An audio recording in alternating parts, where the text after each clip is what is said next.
Good morning. आइए एक नया कॉन्सेप्ट, एक छोटा सा कॉन्सेप्ट हम लोग देखेंगे। देयर आफ्टर उसके ऊपर एग्जांपल देखेंगे। इशू ऑफ शेयर का चैप्टर आपका चल रहा है और कंपनी अकाउंटिंग का ये पार्ट है, राइट। देखिए, अगर कॉन्सेप्चुअली देखें हम, तो हमने बहुत सारे छोटे छोटे टॉपिक को डिस्कस किया था, जिसमें authorise capital, subscribe capital, issued capital, उसके बाद पेड अप कैपिटल, ये सारी बातें हुई, राइट। तो अगर हम बात करें तो ये टॉपिक डिस्कस है ऑलरेडी, जो कि आपका आज का कॉन्सेप्ट है, जिसका नाम है अंडर सब्सक्रिप्शन। ये क्या होता है अंडर सब्सक्रिप्शन? देखिए, जैसे ही आप कंपनी के ऑथोराइज कैपिटल की तरफ जाओगे, ऑथोराइज कैपिटल भी था हमारे पास, जिसको मैंने डिटेल में डिस्कस किया हुआ था। ये वो कैपिटल है जिससे कंपनी को ऑथराइजेशन मिला हुआ है मेमोरेंडम के थ्रू, राइट। तो इसी का पार्ट हम क्या करते थे, इसी ऑथराइज कैपिटल में से कुछ शेयर्स हम क्या करते थे, पब्लिक को इशूड करते थे, नहीं, इशूड कैपिटल। अब सवाल ये है कि हमारे पास अगर 10,000 शेयर है, राइट, 100 रुपया वाला, उसमें से हमने अभी 5,000 ही इशू किया या 6,000 ही इशू किया, 6,000 शेयर ही इशू किया, राइट। अब इशू जो करोगे तो पब्लिक इसका सब्सक्रिप्शन करेगी, राइट। पब्लिक क्या करेगी, इसका सब्सक्रिप्शन करेगी। अब सब्सक्रिप्शन में भी आपके पास आ सकता है सब्सक्राइब करने के लिए। क्या होगा कि सब्सक्रिप्शन इनविटेशन एप्लीकेशन आपका हो सकता है 7,000 शेयर्स पे भी आ जाए या 10,000 शेयर्स पे भी आ जाए। ऐसा भी हो सकता है कि एप्लीकेशन आपका 6,000 शेयर आपने इशू किया है और 5,000 शेयर्स पे ही लोगों ने आवेदन किया है, क्योंकि पता नहीं है ना कि कितना शेयर्स पे आएगा। तो अगर ये दोनों सिचुएशंस की बात करें, तो हम पहले वाले सिचुएशन में अगर देखें कि अगर 7,000 शेयर्स पे एप्लीकेशन आ गया, दिस टर्म्स को हम लोग बोलते हैं over subscription. Over subscription, right. मतलब जितना हमने मांगा था उससे ज्यादा ही एप्लीकेशन आ गया, राइट। कितना ओवर सब्सक्रिप्शन है? 1,000 शेयर। अब ऑल्दो जितना आपने इशू किया है उससे ज्यादा तो शेयर अलॉट कर नहीं सकते आप, राइट। तो इसी में से 7,000 वाले को आप एक रेशियो बना के 6,000 शेयर दे दोगे, जिसको हम आगे चल के ओवर सब्सक्रिप्शन में प्रोरेटा अलॉटमेंट भी पढ़ेंगे। प्रोरेटा अलॉटमेंट, है ना, अनुपातिक आवंटन, है ना। प्रोरेटा का मतलब यहाँ पे हिंदी है इसका अनुपात से, है ना। हर 7 शेयर वाले को 6 शेयर दे के हम उसको सेटिस्फाई कर देंगे। क्योंकि बात अभी चल रहा है, अभी जो कॉन्सेप्ट आपके सामने निकल के आया है वो आपका डिटेलिंग कर रहा है, वो कर रहा है अंडर सब्सक्रिप्शन। इस हम केस को क्या बोलेंगे? Under subscription. और थोड़ा सा लीगल रिक्वायरमेंट भी है, कंपनी कितना मिनिमम सब्सक्रिप्शन हो ताकि वो शेयर्स को अलॉट कर सके। बिकॉज आपने जो प्रोजेक्ट लगाया है उसके लिए पैसे चाहिए। अगर आपने 10 लाख शेयर इशू किया और लोगों ने 1,000 ही शेयर खरीदा, तो आप पैसा आने के बाद भी वो काम नहीं कर पाओगे। लेकिन एज ए अकाउंटिंग, क्योंकि ध्यान से हमको देखना है कि बहुत लीगल टर्म में हम नहीं जा रहे हैं, हम केवल हैं कंपनी का अकाउंटिंग कर रहे हैं। अगर ऐसा सिचुएशन हुआ तो हम क्या जर्नल एंट्री करेंगे? ठीक है, कितना बात समझ में आ रहा है? तो अगर हम बात करें कि अगर आपने कंपनी ने 6,000 शेयर्स इशू किया फॉर एग्जांपल, उसमें से ज्यादा के लिए एप्लीकेशन आ गया, that situation is called over subscription. अगर कम आया, that situation is cover under under subscription. तो जहां पे भी ऐसा सिचुएशन आएगा वैसा हम लोग काम करेंगे। चलिए एग्जाम्पल पे आते हैं ताकि आपको बात समझ में आए। पहले इतना बात क्लियर हुआ, अंडर एंड ओवर। नाम ही अंडर, मांगी थी जो दुआ वो कबूल हो गई, तो कबूल हो गई तो 6,000 शेयर पे 6,000 आवेदन। मांगी थी दुआ और भगवान ने छप्पड़ फाड़ के दे दिया, तो वो ओवर सब्सक्रिप्शन। अब मांगी थी दुआ और कुछ फायदा नहीं हुआ, है ना, असर नहीं दिख रहा है बाबा जी का, तो क्या करे? Under subscription. एग्जाम्पल देखेंगे तो बात समझ में आ जाएगा। आपके बुक का भी थ्योरी नेट शायद 4 लाइन लिखा हुआ है बंदों ने, तो थोड़ा सा देख ही लेते हैं क्या लिखते हैं, ये इतना मेहनत से लिखा होगा इन्होंने। लिखा हुआ है under subscription of share, some time number of share, देखिए ध्यान से, number of share applied by public is less than number of share offered by the company, right. हमने क्या एग्जांपल लिया था कि लोगों ने कम ही अप्लाई किया, such an issue is said to be under subscription, right. In such a case, the accounting entry is made on the basis of number of share applied for. तो हमको क्या फर्क पड़ता है, हमको कोई एंट्री करने में कोई फर्क पड़ेगा, कुछ नहीं पड़ेगा। हमने शेयर्स इशू किया 20,000, भाई हमने बच्चों को पढ़ाने के लिए बोला कि 100 सीट अवेलेबल है, अब 20 ही बच्चा आएगा तो क्या करेंगे, बाकी 80 बेंच पे ताता थैया थोड़ी करेंगे, हम 20 ही बच्चों को पढ़ाएंगे। हाँ, लेकिन अगर मेरे पास 150 बच्चे आ गए तो उसमें से छांटना पड़ेगा, टेस्ट वेस्ट लेके, भाई 100 ही सीट है। तो वही सिचुएशन है, दोनों सिचुएशन एक ही साथ हम कवर करने की कोशिश करते हैं। तो क्वेश्चन देखिए, Shiva limited issue 20,000 share of ₹10 is at a premium of 10%, right. तो 10 रुपए का शेयर है, यानी कि फेस वैल्यू आपका 10 और प्रीमियम कितना हो जाएगा, security premium ₹1, right. Issue price कितना हो जाएगा, ₹11। Payment were made as follows 5 on application. अब एप्लीकेशन के साथ ही प्रीमियम बोल दिया, तो क्वेश्चन जैसा बोलेगा वैसा करेंगे, अदरवाइज साइलेंट रहता तो हम अलॉटमेंट में मांगते, राइट। तो एप्लीकेशन के टाइम में ही आपका प्रीमियम शामिल है, कोई इशू नहीं है। On allotment ₹4, on first call first and final call ₹2। Application were received for 18,000 share, हमने 20,000 शेयर इशू किया था, 18,000 लोगों ने ही पैसा आवेदन के लिए दिया, and all share were accepted, और उसको हमने एक्सेप्ट कर लिया। All money duly received, company का जर्नल एंट्री करी। तो बहुत इसमें रॉकेट साइंस नहीं है। अब हम 20,000 वाले अमाउंट को भूल जाए, शेयर्स को भूल जाएंगे, क्योंकि हमारे पास पैसा जितना आएगा, क्योंकि अकाउंटिंग करने के लिए तो डेटा चाहिए, एंट्री चाहिए, तो हम क्या करेंगे, 18,000 शेयर्स पे ही, हम 20,000 पे नहीं करेंगे, कुछ 20,000 पे नहीं करेंगे। क्यों? क्योंकि एप्लीकेशन आया है 18,000 share, 18,000 shares at the rate of 5, how much, 90,000। अब ऑल्दो क्वेश्चन कहता है कि इस एप्लीकेशन मनी में ही सिक्योरिटी प्रीमियम का पैसा है, इसको हम अलग अलग कर दें। शेयर एप्लीकेशन मनी 18,000 शेयर्स आया था ₹5 के हिसाब से, शेयर कैपिटल में कितना भेजेंगे, 18,000 शेयर्स इंटू 4, और सिक्योरिटी प्रीमियम में 18,000 शेयर इंटू 1, 72,000, 18,000, बाकी एज इट इज चलता रहेगा, सब कुछ होगा 18,000 शेयर्स पे। क्या बातें समझ में आ गई आपको? Yes sir. ठीक है, चलिए, अगर इतना बात समझ में आ रहा है तो देखिए, छोटा छोटा एक दो और पॉइंट है वो डिस्कस कर ही देते हैं। क्या होता है, कंपनी कभी कभी क्या करती है, जब शेयर कंपनी बनती है तो बनने के टाइम में क्या होगा कि कोई ना कोई बंदा इसको बनाएगा, बनाएगा कि नहीं बनाएगा। कंपनी अगर जब बन रही है तो इसको कोई ना कोई बंदा बनाएगा। अब मान लेते हैं कोई कंपनी, हमने और आपने और हमने ही मिलके कंपनी को हमने बनाने का प्रोसेस शुरू किया। लेट्स सपोज इट, आज है आपका 29 सितंबर 2021, राइट, ठीक है।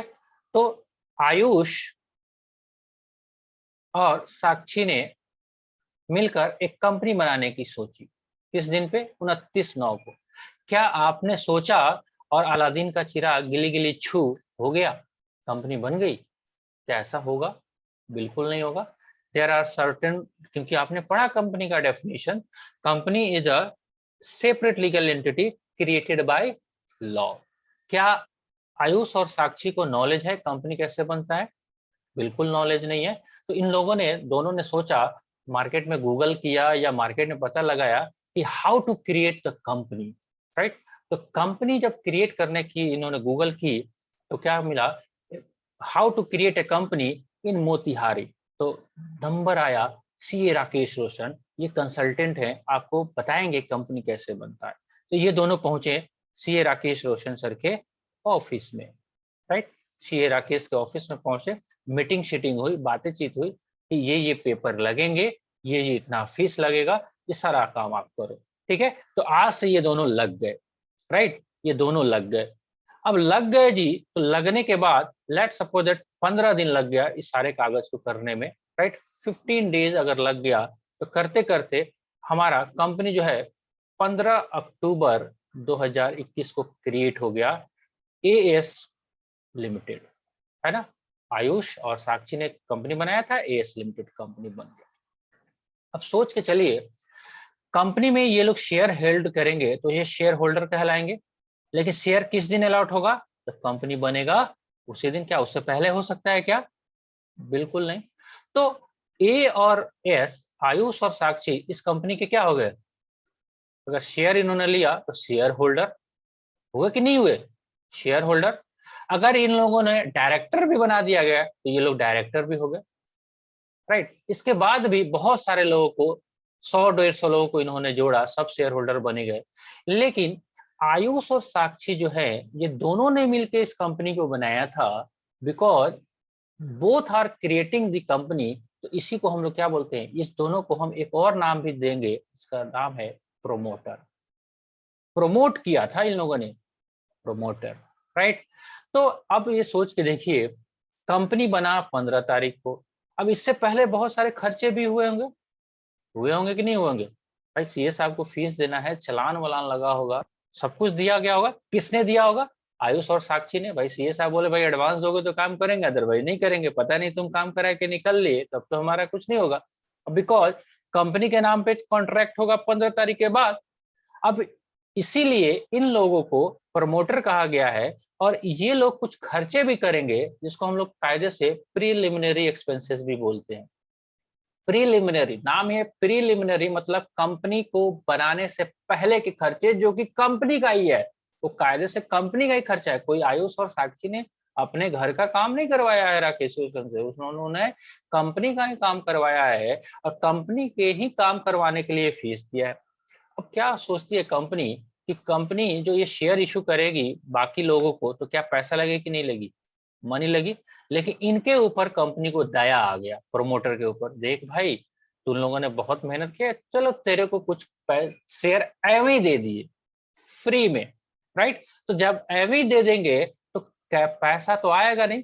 इसीलिए इस टॉपिक का नाम भी दिया गया है, issue of share consideration other than cash, right. जो आपका कॉन्सेप्ट भी किताब का बोल रहा है, देखिए ध्यान से, issue of share for consideration other than cash. बात समझ में आई? कैश नहीं आया ना, बैंक आया, लेकिन इशू तो हुआ, राइट। देखिए कहता है it is not necessarily to issue the share only for cash. कोई जरूरत नहीं है कि केवल कैश में दिया जाए। कंपनी में issue fully paid share for consideration other than cash in following circumstances। कुछ circumstances आपको डिस्कस किया गया है। इन circumstances में कंपनी जो है आपको बिना पैसा लिए हुए भी शेयर इशू कर सकती है। पहला situation, issue of share to promoters, right. तो प्रोमोटर वर्ड को डिस्कस करने के लिए हमने ये सारा कहानी बुना आपको। जब तक आप प्रोमोटर का मतलब ही नहीं समझोगे तो कैसे पता चलेगा? प्रोमोटर ऑफ द कंपनी में issue a share in the company for a service render bye them. उन्होंने जो सेवाएं दी है, अपना टाइम खराब किया, सीए साहब के पास जा जाके बैठते थे, पेपर साइन करते थे, पेपर अरेंज करते थे, राइट।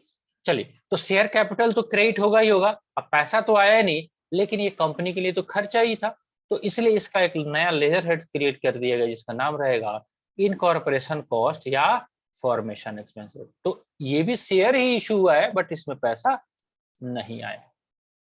दूसरा सिचुएशन डिस्कस करते हैं, ये दूसरे के लिए। अब क्या होगा जी, ऐसा भी तो हो सकता है कि कंपनी जो है वो क्या करे। अब अगर हम दूसरा सिचुएशन डिस्कस करें कि कंपनी शेयर इशू करे, पैसा आए, है ना। कंपनी जो है पब्लिक को शेयर इशू करे और पैसा आए यहाँ पे। अब पैसा आएगा तो क्या करोगे? कुछ ना कुछ सामान ही लगाओगे, आप फर्नीचर खरीदोगे, बिल्डिंग बनाओगे, कुछ भी करोगे, ऑफिस का काम करोगे। तो क्या ऐसा भी हो सकता है कि पैसा नहीं मंगा के किसी से हम फर्नीचर ही ले लें और उसको शेयर इशू कर दें? ऐसा हो सकता है। तो क्या एंट्री हो जाएगा? एक तो होगा bank account debit to share capital account की जगह हमारा furniture account debit to share capital, मतलब एसेट्स भी आया तो उसको जो पेमेंट करना ही था, तो दो पार्ट में ना करके, जैसे जैसे हुआ ना कि आपको मैंने पढ़ाया तो आप मुझे फीस दो, या मैं आपके दुकान में जाऊं, अगर आपके पास फ्रिज की दुकान है तो एक फ्रिज ही मुझे दे दो कि चलो सर आप ये ले लो, फीस में एडजस्ट हो जाएगा, मतलब बार्टर सिस्टम वाला काम, राइट। तो वो भी पॉइंट यहाँ पे कवर अप होगा, issue of share for purchase of assets, right? Sometimes a company purchase some assets and instead of making the payment to the vendor in form of cash, it issue fully paid share to vendor. Following journal entry are made for this purpose. Simple सा बात है, क्या होगा? Sundry assets account debit to vendor account, a vendor account debit to share capital account. तो मुश्किल काम है? बिल्कुल भी नहीं है, आप कर सकते हैं, राइट? तो आप करेंगे अब घर पे एग्जाम्पल नंबर 10, 11, राइट, 12 भी कर सकते हैं, करिए, ठीक है जी, इतना करिए, फिर जो डाउट होता है हम लोग देखेंगे, ठीक है? कुछ और सवाल ओके सर। करने हैं, नो पूछने सर। हैं तो कर लीजिए। देखिए ये चैप्टर थोड़ा सा है खतरनाक, है ना? जो लोग बीच बीच में छूट जा रहे हैं उनको शुरुआत से ही इसमें ज्वाइन करना पड़ेगा, फिर से सारे वीडियो देखने पड़ेंगे। अगर बीच में कोई सोचा कि चलो कभी टहलते टहलते आ लिए कंपनी में क्वेश्चन कर लिए, इतना इंटरकनेक्टिविटी है एक दूसरे से। देखो एक एक वर्ड का इसमें मतलब है, जैसे अभी मैंने आपको डिस्कस किया ना, प्रमोटर। अब आप समझ ही नहीं रहे हो who is the promoter, promoter कौन से चिड़िया का नाम है, आपको कभी कॉन्सेप्ट समझ में आने वाला है? बिल्कुल नहीं आएगा, बिल्कुल नहीं आएगा। No sir. तो थोड़ा सा कंपनी में मार्केट में वैसे भी हल्ला रहता है कि कंपनी अकाउंट बड़ा भारी होला। ए भाई भारी काहे होला? कि कोई बम का गोला थोड़ी है, आप पढ़ोगे तो वो हल्का लगेगा, आप पढ़ोगे ही नहीं तो कैसे हल्का लगेगा, राइट? और दूसरा कारण ये भी है लोगों को भारी लगने के कारण कि क्या होता है, प्रोप्राइटरशिप का प्रैक्टिकल एस्पेक्ट तो बाकी टीचर देखते रहते हैं डे टू डे यूज में, बट कंपनी से रिलेशन में जो लोग प्रैक्टिकली काम करते हैं कंपनी का, वही लोग कंपनी के बारे में डिटेल समझ सकते हैं। तो काफी सारा लीगल कंप्लायंस हम लोग प्रैक्टिकल लाइफ में करते हैं, इसीलिए थोड़ा सा इजीली लगता है कराना, राइट? कभी जरूरत पड़ेगा तो आपके लिए हम कंपनी भी बनवाएंगे, जिन लोगों को जरूरत पड़े आप मिलिए, आराम से आप कंपनी भी फॉर्मेशन करवा सकते हैं, तो पता चल सके। This is a one type of business. जो लोग बिजनेस कर रहे हैं प्रोप्राइटरशिप में, पार्टनरशिप पे, कुछ लोग कंपनी फॉर्म में कर रहे हैं, तो कोई दिक्कत थोड़ी है क्या? ठीक है, फिर भी हमें यस। हमारा काम है इशू ऑफ शेयर करना। जैसे हम 12th का एग्जाम पास आउट हो सके तो फोकस उसी पे रहेगा। चलिए, सब कुछ ओके है, मिलेंगे कल के लेक्चर में, तब तक के लिए bye yes. Bye, good day, Jai Hind, जय भारत।